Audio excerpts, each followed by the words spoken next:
All right, ladies and gentlemen, we're back with the Alex Murdaugh case. Now, we're moving away from Alex Murdaugh for a second and we're going to my guy, David Owen. That's the detective. He was here from the start. He was the interview number one, interview number two, interview number three. He was there the whole time, breaking his shit down, basically, just calling out all the inconsistencies. So we're going to jump straight into his situation. We can finally have somebody positive up in this thing, trying to take him down. So let's get straight into it. Education and training that led you into law enforcement, please. I was born and raised in Orangeburg, South Carolina. Graduated from Orangeburg High School, graduated from Limestone College with a bachelor's in criminal justice.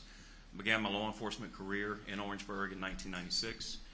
Moved to Charleston in 1999, where I have been since, and began my career with SLED, South Carolina Law Enforcement Division, in 2015. Yeah, so SLED is like a division. I was like, what the hell is that? But yeah, apparently he's like an agent. He's a detective, right? So he's above all the beat cops, all that stuff. So, he's the big dog. You know what I mean? He's eating good too. You could tell. My boy, come on now. Have you worked different areas in SLED? No, sir. My entire time in SLED has been with the Low Country region, which encompasses 12 counties. We do general investigations, assisting the 12 counties with whatever they request.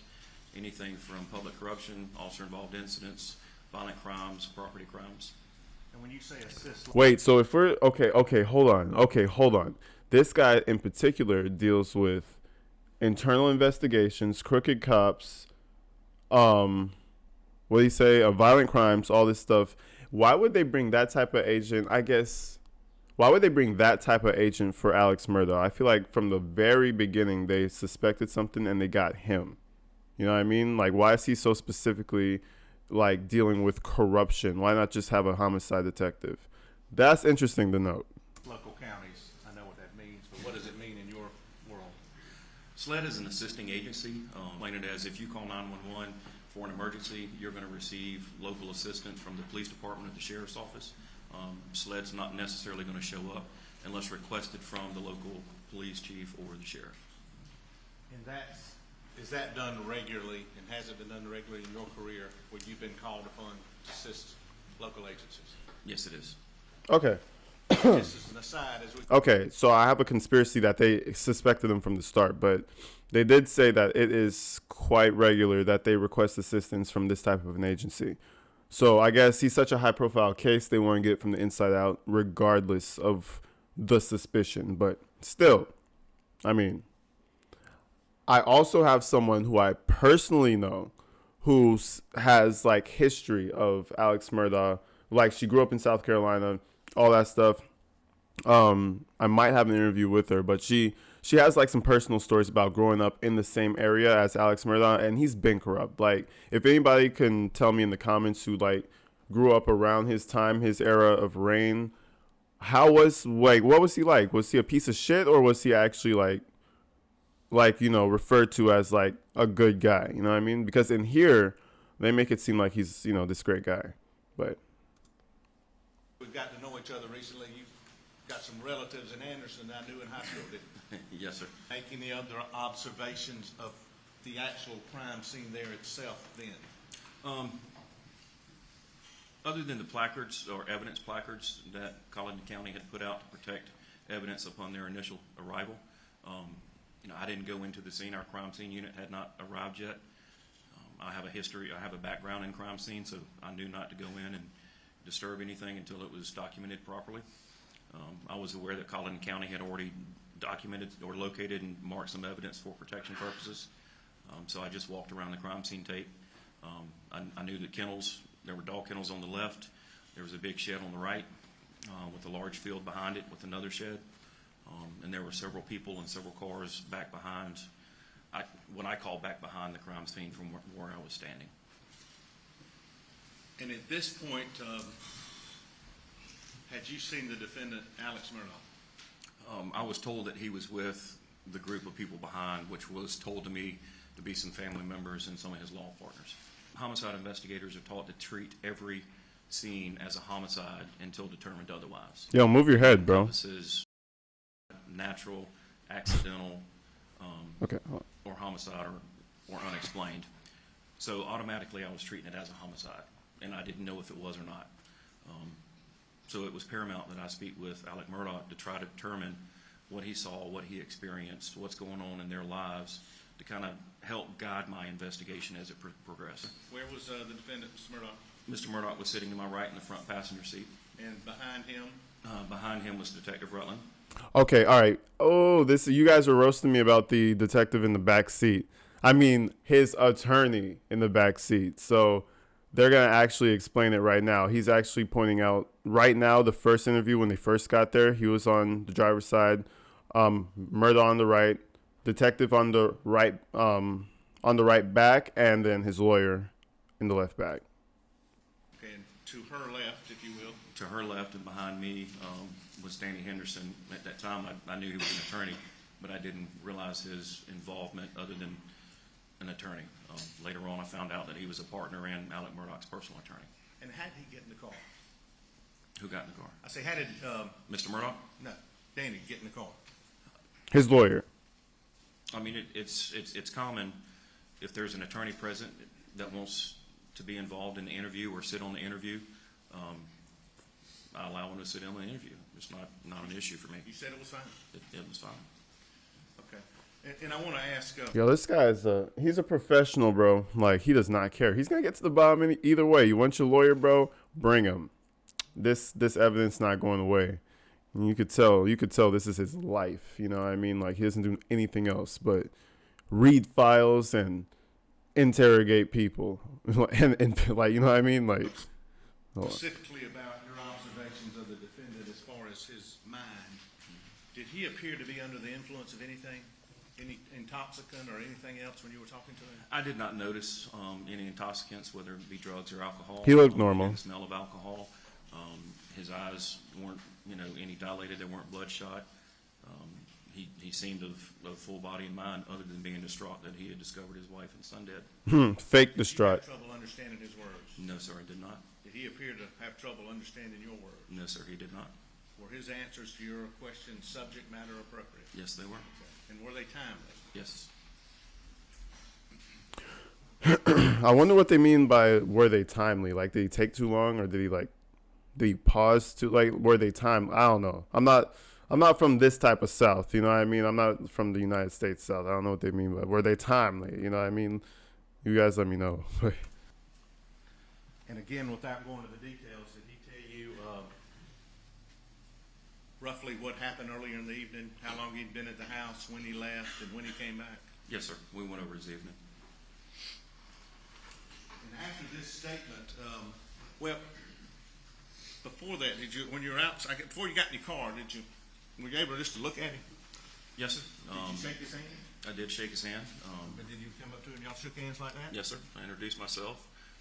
What did he say when you Yes, sir. introduced yourself? How you doing? I don't remember exact words, but how you doing? I know you. Are you really shaking hands after your wife's brains got blown the fuck out? Honestly, like, be real with me. Are you shaking hands with the detective? I'm just curious. And the way he described it is funny. He was like, I saw him, looked at him, he looked at me, we shook hands, like, I can understand them clearly. They're just building a case against him. It's really not looking good, you know what I mean? But You need to talk to me that type language. And could you see anything just from your naked eye? I know you didn't have a microscope, but could you see anything that appeared to be, how did his clothes look? He had on a white T-shirt. I didn't notice anything out of the ordinary on his T-shirt. He had on green cargo khaki type shorts, and I think bright in color. I think later I learned they're orange or pink tennis shoes. I didn't notice anything out of the ordinary about his appearance. After you took this statement, you and Miss Rutland, did you want to take his clothes? Yes, sir. hey, I just want to pause it real quick, you guys. My sister's blowing me up on my phone. It's hilarious. You guys pushed me to 1K, way beyond. I'm basically for 2K. Forget 1K. Love you guys, but I got ads being monetized now, and she's like, "Hey, I see ads. I'm playing the full ads. It's really sick." So, anyways, appreciate you guys again, man. Like, for real. Don't want to make it the whole thing. I'm gonna make an actual video about it right now, but shout out to you guys. But anyways, we're gonna keep it growing. And did you take his clothes? Yes, sir. Okay, tell the jury how that went about. Well, it was coming close to the end of the interview, and I was going to discuss collecting his clothes from him, but he had received a call that his oldest son was arriving at the home. Knowing that he needed to go be with his son, I said, I'll catch up with you later. Go. Okay. Back to it. So he's just entailing the entire interview real quick, just real fast. And at the end, I don't know if you guys remember in my first video, he got a phone call and he's like, oh, you coming? This and that. Oh my God. Okay. And then he starts crying. That was Buster he was talking to. So that whole little scene right there, he's talking about, oh, okay, he needs to go be with his son. I really like how he doesn't stress the issue. He knows that time is to his advantage. He was not stressing the issue. He was like, I'm going to get whoever did this, like we're in the country. There's not too many suspects. You're going to get caught. Like, I don't know why Alex thought he could I don't know why he thought he could pull it off. Probably just used to lying and getting away with it, but too big of a scale. Shortly thereafter, maybe 10, 15 minutes, I went up to the house and told him I needed to get his clothes. I was allowed into the house. There were multiple people inside the house. When you walk in the house, there's a foyer. I walked into the foyer. The foyer. Left, that's what I call it. There's some stairs going upstairs to the right. I believe it was a dining room, and you walk into the living area or living room. Met Mr. Murdaugh again, told him I needed to collect his clothing. He went to... Okay, so I think he's just going to finish the rest of this day. We're going to move it forward. He still had on the just pink tennis shoes, green shorts, and white T-shirt. And this is what's been entered as 419. My boy's pulling the gloves out. Let's get it. What you got? Oh, I thought this was about to be a gun. Yes, sir. Okay. Under this light, it's more red, but I considered it. Okay, I think this is the clothing he was wearing. Okay, I don't know the significance, but I think he's just gonna go through it. Just pink that night, but these are the shoes. Definitely shoes. Collected from them. Do you remember the condition? I mean, how did they feel when you touched them? I mean, they were a little damp. I mean, it was raining that night. You said damp? Damp. Damp. It was raining that night. Summertime, high humidity, so there was a lot of condensation and water on the ground. And these are the bag. This is the bag that I would have put them in. My initials are not on them, but my handwriting says shoes 0140. Is that 1:40 a.m.? Yo, this guy, June 8th, Yes, sir. 2021? freaking professional, man. Like, Did you make any other observation? Did you in another life, your naked eye? I'd be a badass detective. June 8th of 2021. No, sir, I did not make any other observations.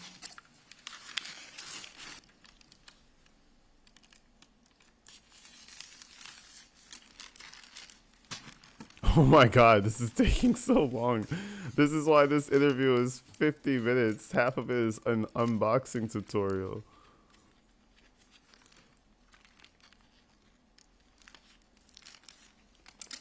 Bro, okay, he's a professional, bro, but almost too much so. Like, my guy is selectively opening this package like it's like the most sensitive thing in the world. Hey, this is his baby. You know why? No, this is his baby because this, bro, he said, if you think about it, this detective, think about David Owen, right? He's going to get propelled so high in his position, bro. I never really thought about that. This is retirement fund right here. Like, come on. This is, never mind. Let this man have let him open his package slow as hell. Like, let that man open his package. The lawyer is just... He just crossed his hands. He's like, bro, okay. Speed this up, sir, Mr. Owen. I almost call him Sir Owen, but we can't actually call him that because it's not ironic. So my man is just Mr. Owen. We respect him very deeply.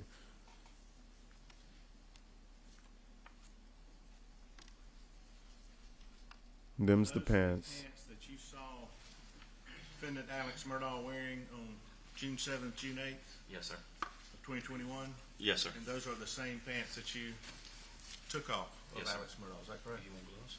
You have gloves, bro. See, this is what I'm saying. This guy's by the book. He's like, "Do you have gloves?" And the lawyer's like, "No, give me the thing." But this, you want this guy in your police department? Just saying. Lawyer just fucked that up. Owen is like steaming inside right now. You can see him. He's like, "Oh, you're touching it, bro. You're touching it, bro." 7th, June 8th, early a.m. morning. It's kind of rubbing me the wrong way. How did they look to you? Green shorts. I didn't notice any stains on them. Nothing was very apparent to the naked eye. They appeared just to be normal, clean shorts. And we've got these cuttings in the front. I know this. Those weren't there, were they? No, sir. They were complete shorts. Those cuttings were done during processing, evidence processing. Give me my shorts back. My boy wants his shorts back, bro. Stop playing. Fucking my evidence up.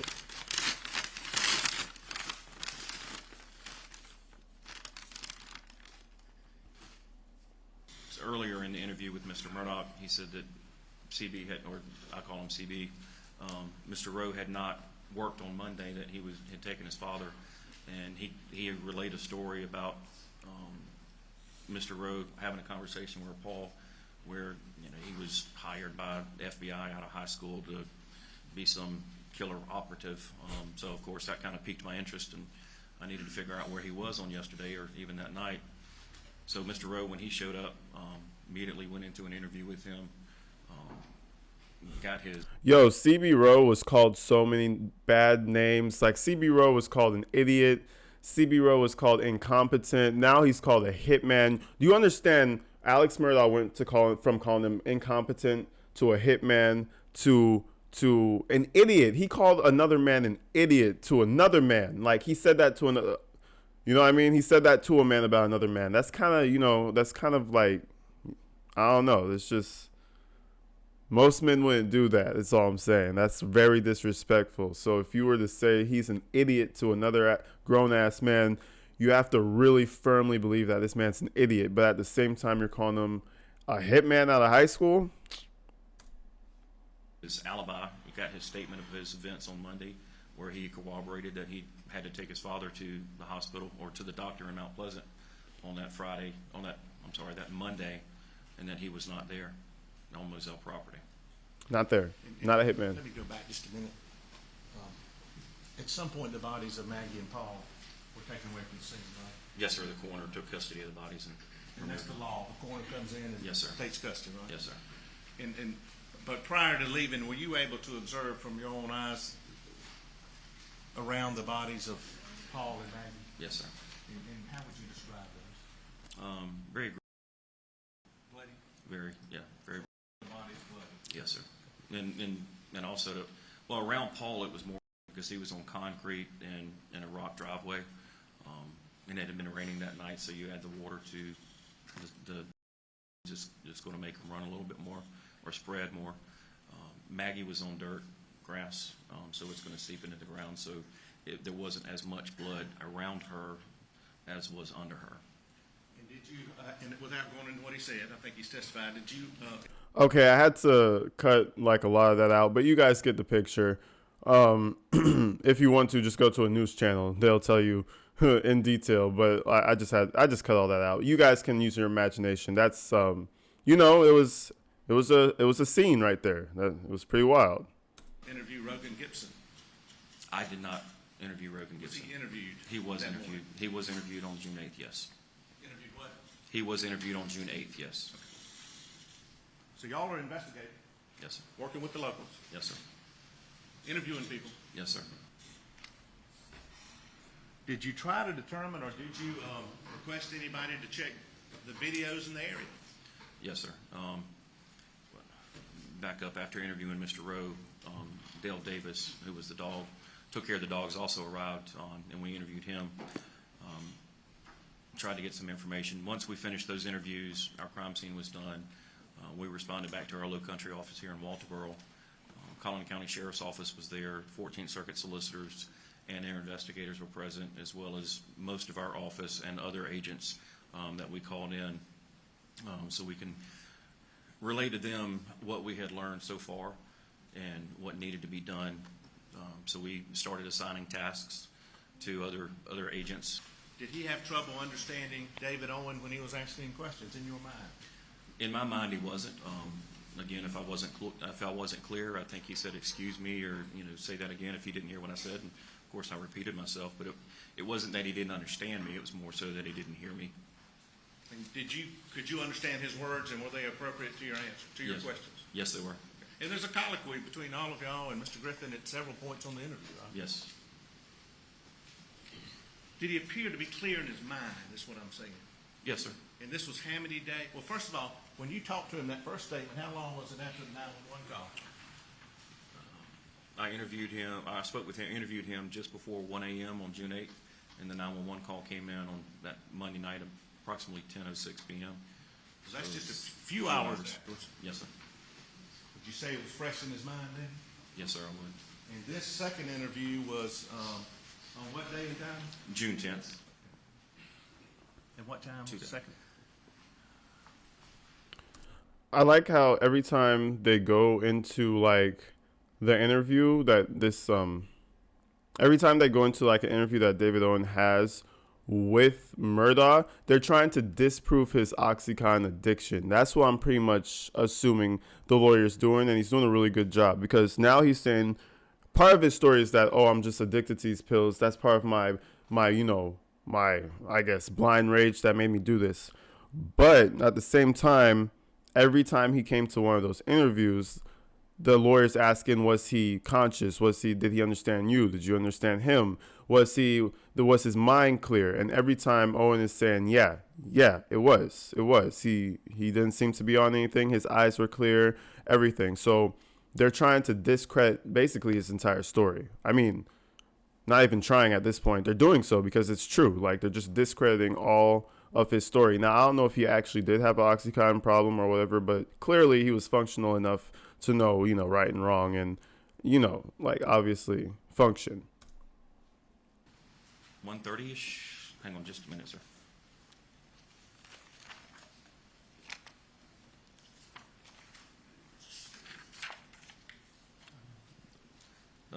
It began approximately 1:45 p.m.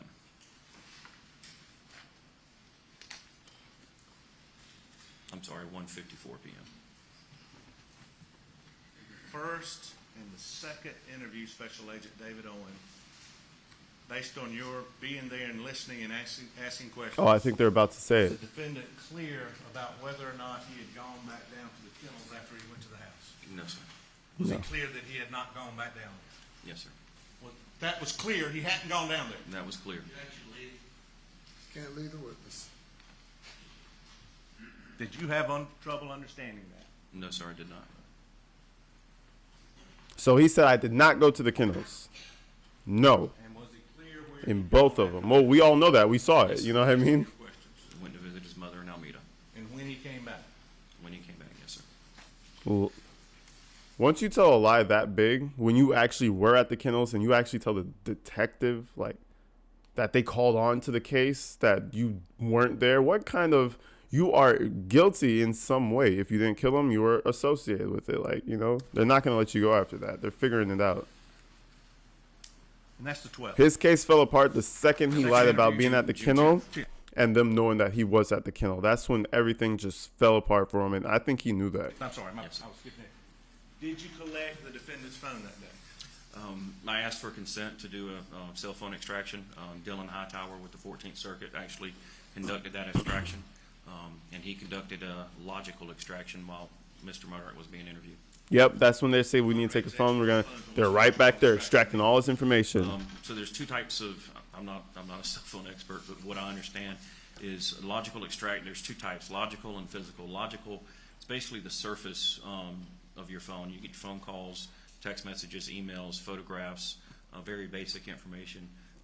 The physical extraction, you get more files on the phone, such as orientation change, your steps, more intricate, more information with the physical extraction. So on the 10th, working with the 14th Circuit Solicitor's Office investigator, y'all got a logical extraction. Yes, sir. And was the phone given back then? Yes, sir. Upon the completion of the extraction, it was given back, yes. Your heart has to be sinking while they're extracting that information, man. Like, oh my God. Any slip up, man, and I'm out of here. But you're working with the local officials at this point, correct? Yes, sir. After that, did you have an occasion to talk with Marion Proctor and her family without saying what they said? Yes, sir. I'm not sure the exact date, but it was sometime that week or the following week that I spoke with Marion Proctor and her husband. And was Maggie Murdaugh's Mercedes processed? Yes, it was. Okay. Did y'all obtain search warrants? Yes, sir, we did. Would you dispute if I told you that was June 15th for social media, financial records, and to search the ponds of Moselle and surrounding areas? No, sir. And did y'all do that? Yes, sir, we did. You actually went out and searched? Yes, sir. How'd you search the ponds? We had sled dive team come down. Once they arrived and kind of surveyed the pond, it wasn't deep enough for them to actually dive, so they just waited. They just waited. Waiter zone, so they were walking around basically on their hands and knees, searching the pond.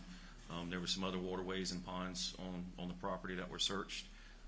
They did their due diligence, and you know why? It's because it's such a high-profile case too. You know, they brought everything out. They're not gonna slack up, because if say it wasn't Alex Murdaugh, you know, he would want some justice. So at the same time, you gotta do it all the way, especially for such a high-profile man. You know what I mean? So I believe it shouldn't be that way. Obviously, it should be the same for everybody. But you know, went back the next day to complete searches. Also around that area, because going into Hampton, it's a swampy area. There's Salkatchie River, the Little Salkatchie River, those areas were searched. Also that same day that the ponds were searched, we did a land search in conjunction with Colleton County. They had ATVs, UTVs, 4x4s, and you know, we were searching the property looking for any evidence that might help us develop leads or point us in the right direction in the investigation. So SLED's working? Yes, sir. Working with locals? Yes, sir. And was a property? I think they said they interviewed like over 100 people or something like that. They were working like this job. Like this guy doesn't sleep. You know what I mean? Like Searched again on June 16th. Yes, sir. And where was that? That's when the dive team returned and completed their search of the waterways and ponds.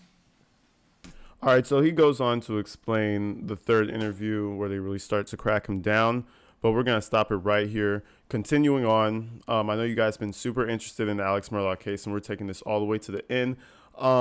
Make sure you guys like, comment, subscribe, tell your TT, tell your dad, all them peoples, hit me up. But until then, people, love y'all, stay safe, see you later.